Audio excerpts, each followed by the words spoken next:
ସାଙ୍ଗମାନେ ଗୋଟେ ବାସି ରୁଟି ବୁଡ଼ିଛି। ଶୁଭ ସକାଳ। ଆଜି ବାସି ରୁଟି ଆଡ଼େ ଚା କୁ ଆପଣମାନଙ୍କୁ ସମସ୍ତଙ୍କୁ ସ୍ୱାଗତ। ଆଣ୍ଡ ବାସି ରୁଟି ମୁଡ଼ିକିରି ରୋଲ କଲି, ରୋଲ କଲା ପରେ ଚା ରେ ବୁଡ଼େଇଲି ଆଣ୍ଡ ଖାଇଲି। ସବୁଦିନ ସକାଳ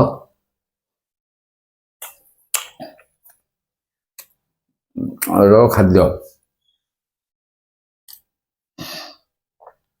ଚା ସହିତ ବାସି ରୁଟି।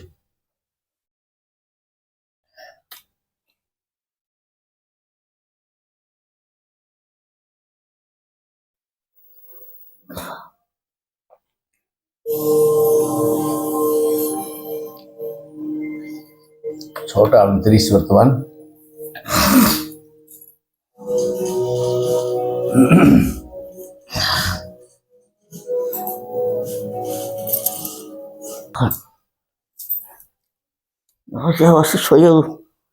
ଶୋଇଲେ ଦେହ କ'ଣ ହେଇଯାଇଛି, ନିଶ୍ୱାସ ନେଇପାରୁନି।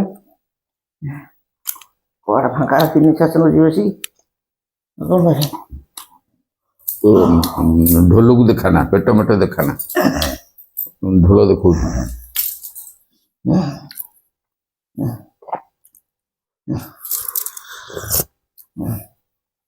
ଯାଉଛି ଚାଲିବାକୁ ଯିବି, ଆସିଲେ ପରିବା ପତ୍ର କଟାକଟି କରିବା।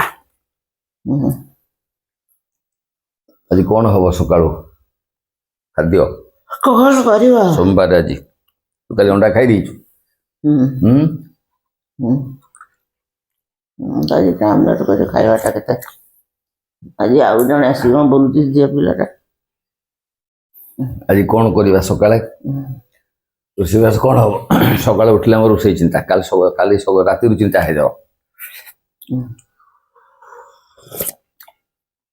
କ'ଣ କରିବା ଆଜି? ତରକାରୀ ପତ୍ର କ'ଣ ଅଛି? ଡାଲମା ଫାଳମା କରୁନା। ଡାଲମା କ'ଣ? ଡାଲମା ତ ସବୁବେଳେ ଖାଉଛ। ଡାଲମା ସେ ବିନ୍ସ ଗୁଡ଼ା ଅଛି ଯୋଉ ଆମର ବାହାରେ ପାଚିଆରେ ଅଛି, ତାକୁ ସବୁ ଭଜା ହେଇଯିବ ସକାଳେ ହେଲା। ଖରା ବେଳକୁ କୋବି ତରକାରୀ କରିବୁ। ଫୁଲକୋବି ଆସିଛି।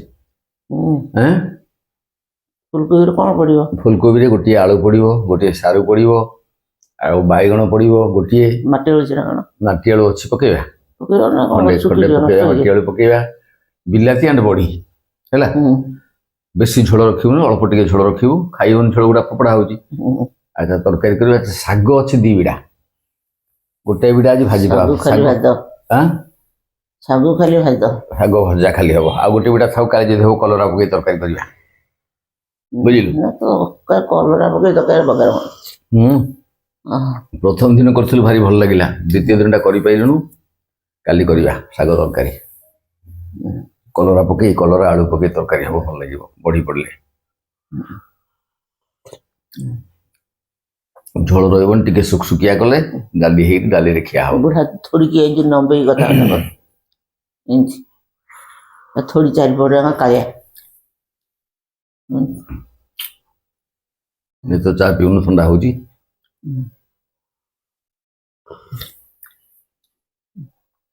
ବୁଝିପାରିଲୁ? ମୁଁ ଆଇଲେ କରିଦେବି, ରୁଟି ହବ। ମୋର କାହିଁ ଲାଟ୍ରିନ୍ଟା ସଫା ହେଲାନି। କାଲି ଯୋଉ ବରା ଖାଇ ଦେଇଥିଲି ସେଠି, ବୁଝିଲୁ? ସେଠି ଦହିବରା ଖାଇଲୁ କେନ୍ଦ୍ରାପଡ଼ାରେ। ତାପରେ ପେଟ ପୁରିଲାନି ଦହିବରାରେ 2ଟା ଲେଖାରେ। ଦହିବରା କଷ୍ଟଲି, ତାର 2ଟା ଦହିବରା ମାତ୍ର 25 ଟଙ୍କା। ନା ଏଡେ ଏଡେ ନୁହଁ, ଏଡ଼ିକି ଏଡ଼ିକି ଏଡ଼ିକି ଏଡ଼ିକି ହେଲା କି। 2ଟା ଦହିବରାକୁ 25 ଟଙ୍କା। ତାପରେ ପେଟ ତ ପୁରିଲାନି, ଆଉ କ'ଣ ଖାଇବା? ଇଟିଲି ଥିଲା। ଆମେ ଆଇଲା ବେଳକୁ ଇଟିଲି ଆଇଲା, ତୋ ପାଇଁ ଯୋଉଟା ଇଟିଲି ଆଇଲି।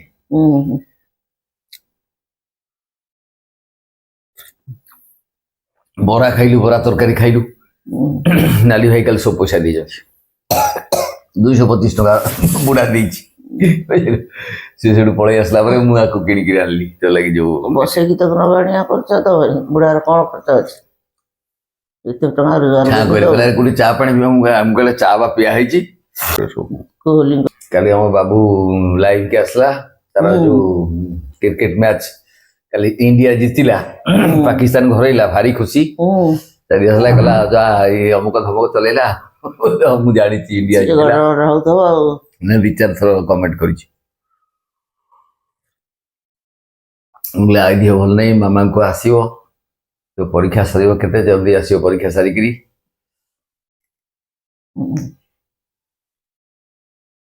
ଗପିଲା ମାନେ ଗପିବ, ତାର କେତେ ମୁଣ୍ଡୁ ବୁଦ୍ଧି ବାହାର କରି ଗପିବ।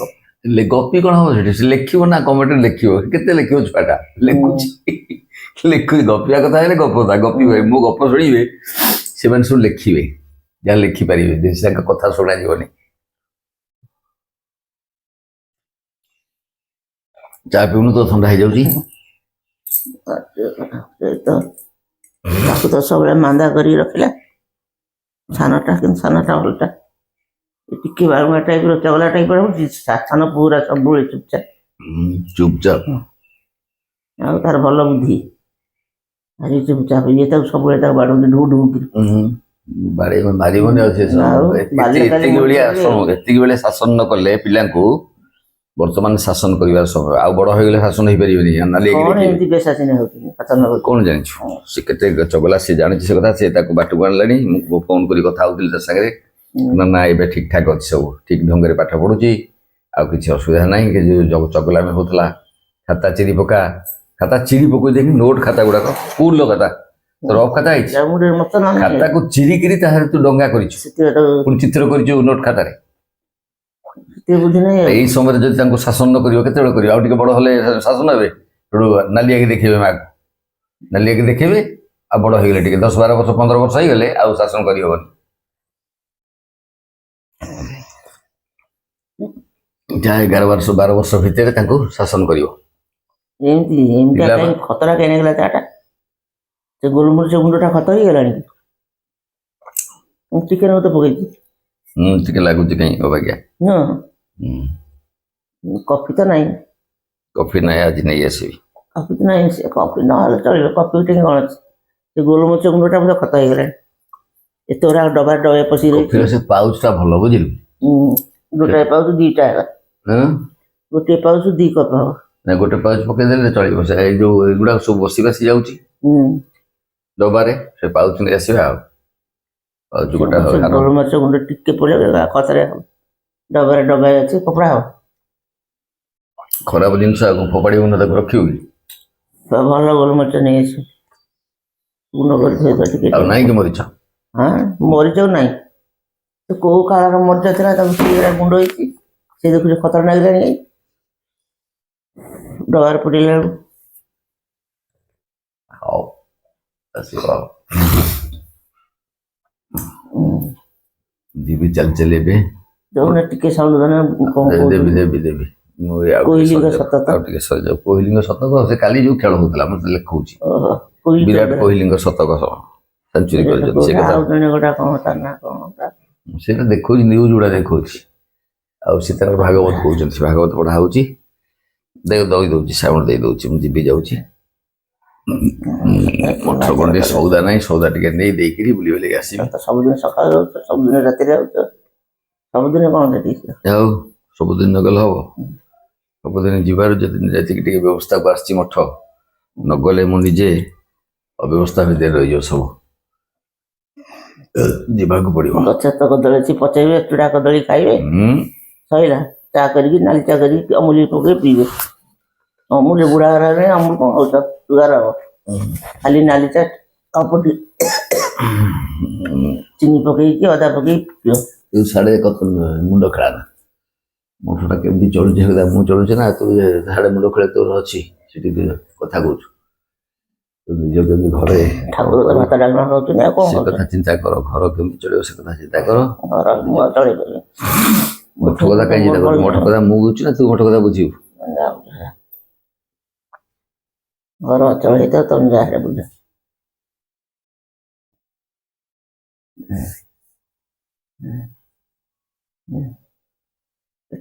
ଟାଇଟ୍ ହେଇକି ରହୁଛି ଯେ, ଏଇଠି ପଥର ଆଣ୍ଟାସିଡ୍ ସରିଗଲାଣି?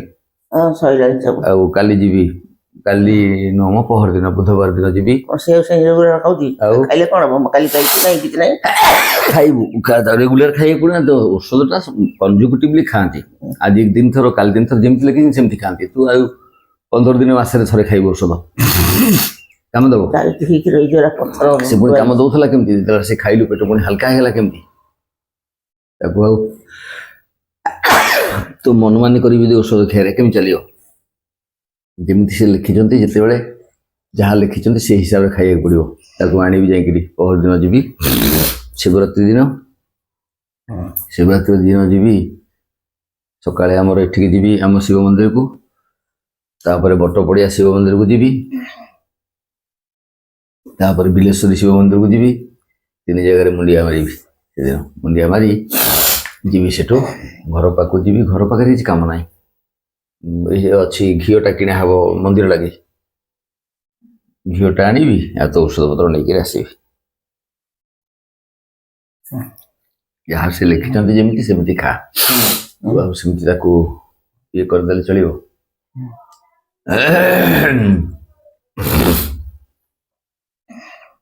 ଡାକ୍ତର ଯାହା ଲେଖିଛନ୍ତି ସେମିତି ଖାଇବାକୁ ପଡ଼ିବ ଗୋଟାଏ ବୋତଲ ସରିଯାଇଛି ଆଉ 2ଟା ବୋତଲ 2ଟା ବୋତଲ ସରିଲାଣି ସରିଗଲାଣି ଅଲରେଡି ଆଉ କ'ଣ ଅଛି ଆଉ ସରିଗଲାଣି ତ ଆସିବ ଆଉ କ'ଣ 2ଟା ବୋତଲ ଖାଇଆସିନି ଆଉ କ'ଣ ହଁ ଖାଇବାକୁ ପଡ଼ିବ ତା ପେଟଟା ଖରାପ ହେଉଛି ମାନେ ସେ ପେଟ ଲାଗି ଦେଇଛନ୍ତି ପେଟ ଗ୍ୟାସ୍ ଫର୍ମେସନ୍ ହେଉଛି ହଜମ ହେଉନି ତାକୁ ଦେଇଛନ୍ତି ସେ ପାଇଁ ଆଉ ତୁ ଖାଇବୁନି କେମିତି ହେବ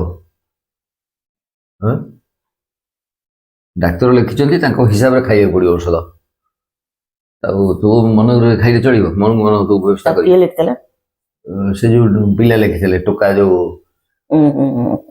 ପଢୁଥିଲେ ଯୋଉ ପାଠ ଏ ଯୋଉ ପଛ ଥରଟା ପାଠ ପଢିବା ଷ୍ଟୁଡେଣ୍ଟ ଯୋଉ ତାଙ୍କର ହାଉସମ୍ୟାନସିପ୍ କରୁଛନ୍ତି ଯିଏ ପିଜି ଷ୍ଟୁଡେଣ୍ଟ ତାଙ୍କର ମେଡିସିନ ଡିପାର୍ଟମେଣ୍ଟରେ ପିଜି କରୁଛନ୍ତି ସେଇ ପିଲାମାନେ ଲେଖିଥିଲେ ଯାହା ସେ କାମ ଦେଇଥିଲା ମାନେ ସେ କାମ ଦେବ ତାକୁ ରେଗୁଲାରଲି ଖାଇବାକୁ ପଡ଼ିବ ଯେମିତି ଢଙ୍ଗରେ ସେ ଲେଖିଛନ୍ତି ସେମିତି ଖାଇବାକୁ ପଡ଼ିବ ଔଷଧଟା କାମ କରିବ ନା ଆଉ ଆଜି ଖାଇଦେବୁ 4 ଦିନ ପରେ ଥରେ ଖାଇବୁ 8 ଦିନ ଥରେ ପରେ ଖାଇବୁ ଏମିତି ଚାଲିବ ଆଜି ଯାଇ ଲାସିକ୍ସଟା ନେଇ ଆସିବି କଲପଟନା ଯିବି ବୁଝିଲୁ ଲାସିକ୍ସ ଆଣିବି ସକାଳୁ ଗୋଟେ ଖାଇଦେବୁ ସକାଳୁ ଖାଇଦେଲେ ସେ ଫୁଲା କମେଇଦେବ ଯୋଉ ଫୁଲା ଗୁଡ଼ା ରହିଛି ସେଗୁଡ଼ା କମିଯିବ ଆଉ କିଛି ଖରାପ ହବନି ତ ନା ଖରାପ କାହିଁ ହବ ତୁ କହୁଛୁ ସେ ଇଞ୍ଜେକ୍ସନ ଦେଇଥିଲେ ଇଞ୍ଜେକ୍ସନ ସବୁଦିନ ଖା 2-3 ଦିନ ଖା ଗୋଟେ 2-3 ଦିନ ଖାଇଦେ ପୁଣି ଛାଡ଼ିଦେବୁ ହେଲା ଲାସିକ୍ସ ସକାଶେ ସେମିତି ଫୁଲୁଛି ଦେହ ହାତ ଲାସିକ୍ସ ସକାଶେ ନ ଦେହଟା ଫୁଲିଛି ସେ ଟାବଲେଟ ଖାଇଲେ କମିଯିବ ଫୁଲା ଟିକେ କମିଯିବ ପରିଶ୍ରା ହେଲେ ଦବିଗଲା ତାହେଲେ ସେ ତାର ଇଞ୍ଜେକ୍ସନ ଲେଖିଥିଲେ ଇଞ୍ଜେକ୍ସନ ଦେଇଥିଲେ କମି ଯାଇଥିଲା ସେତେବେଳେ ଦେଇଥିଲେ ଇଞ୍ଜେକ୍ସନ ସେ କମିଥିଲା ସେଠି ସାଲାଇନ୍ ଦେଇଥିଲେ ଦି ହାତରେ ତାକୁ ହଉ ମୋଟାପଣ କମେଇବାକୁ କାଲି ମୋଦି ଲେଖିଛନ୍ତି ମୋଟାପା କମେଇବାକୁ ମନ କି ବାତରେ ଟିପ୍ସ ଦେଇଛନ୍ତି ଯେ ତେଲ ଖାଇବା ତେଲ 10% କମ କର ବୁଝିବା ଆମର ତ ତେଲ ନାହିଁ ବାପୁନି ହେଲେ ମତେ ଡର ଘଷିବ 5 କିଲୋ ତେଲ ତାର ଦରକାର କହୁଛି ନା ଆମ 3 କିଲୋରେ ହେଇଯାଉଛି 5 କିଲୋ ଦରକାର ହଉଛି ବାପୁନି ଆଇଲେ 5 କିଲୋ ତେଲ ଦରକାର ତାର ହଉଛି ସେ ଟୋକାଟା ଦେଖୁନୁ କ'ଣ କେତେ ମୋଟା ହେଲାଣି ଆସି ସେ ଏଇ ତେଲ ମେଲ ଗୁଡା ଖୁଆଇ ତାକୁ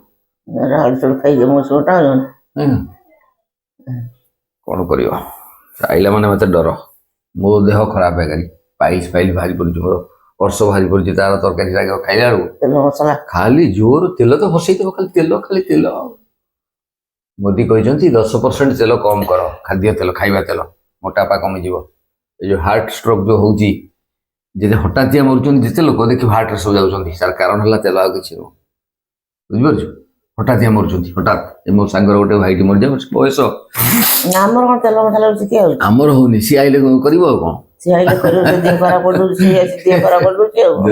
ମୋର ତ ପେଟ ଖରାପ ତରକାରୀ ପତ୍ର ମାଛ ତରକାରୀ ବନ୍ଦ ହେଇଯାଉଛି ସର୍ତ୍ତଧଳଙ୍କର ସାଙ୍ଗ ଜଣେ ମରିଯାଇଛି ମୋ ସାଙ୍ଗର ଭାଇ ବଡ ଭାଇ ବୁଝିଲୁ ଦିଆନପନା ତାଙ୍କ ଘର ସିଏ ରହୁଛନ୍ତି ଏଠି କଟକରେ ମରିଯାଇଛି କାଲି ନିମନ୍ତ୍ରଣ କରିଥିଲା ଗୁରୁବାର ଯିବାକୁ ଖରାବେଳକୁ ମୋର ବି ତେଲ ବଢିଯାଇଛି ଯୋଉ ଖୋପେଇ ଦଉଥିଲି ଚାମଚରେ ସେ ପଳାରେ ଦିପଳା ଦଉଛି ତେଲଟା ଭଜାରେ ଟିକେ ଦିଆଯିବ ନହେଲେ ଭଜାଟା କେମିତି ଭାଜି ହବ ଆଉ ପାଣିରେ ଭାଜିବ ବିନ୍ସ ଭଜା ହବ ବିନ୍ସ ରେ ତେଲ ଦିଆହବ ଆଉ ପାଣିରେ ଭାଜିବ ଭଲ ଲାଗିବ ଆମର ତ ସେ 1 ଲିଟର ଯାଉଛି 1 ଲିଟର ହେଲେ ଯାଉଛି ମାସେ ପଳଉଛି ଆଉ କେତେ କମେଇବୁ ଆଉ ପାଣିରେ ଭାଜିବୁ ସେଇ ହିସାବରେ ଚାଲୁ ଆଉ ଡାଲି ଡାଲମା ହେନ ତ କମ ଖର୍ଚ୍ଚ ହଉଛି ସେ ଭଜା ଟିକେ ଆଜି ଭଜା ହବ ଭଜାଟା ଟିକେ ତେଲରେ ଭଜା ହବ ନା ଆଉ କୋଉଥିରେ ଭଜା ହବ ହଉ ସେ ଆସିଲେ ମୁଁ ତାକୁ କହିବି ତେଲ ମସଲା କମ କର। ସେ କଣ ବୁଝୁଛି, ଜମା ବୁଝୁନି। ଯେତେ କହିଲେ ବି ଢାଳି ଦେଇଯିବ, ଖାଲି ଢାଳି ଦେଇଯିବ ଡବଡ କି ଆଉ। ତାର 8 ଦିନରେ ସରିଯାଉଛି, ଗୋଟାଏ 8 ଦିନ ଭିତରେ ସରିଯାଉଛି। ସେମିତି କଲେ କେମିତି ହବ? 4ରୁ କହିବି ନା 3 ଲିଟର ଆମର ଅବସ୍ଥା ଅଛି, ଆମେ ଏଗୁଡ଼ା ସକାଳେ କରିପାରିବୁ। ହଉ।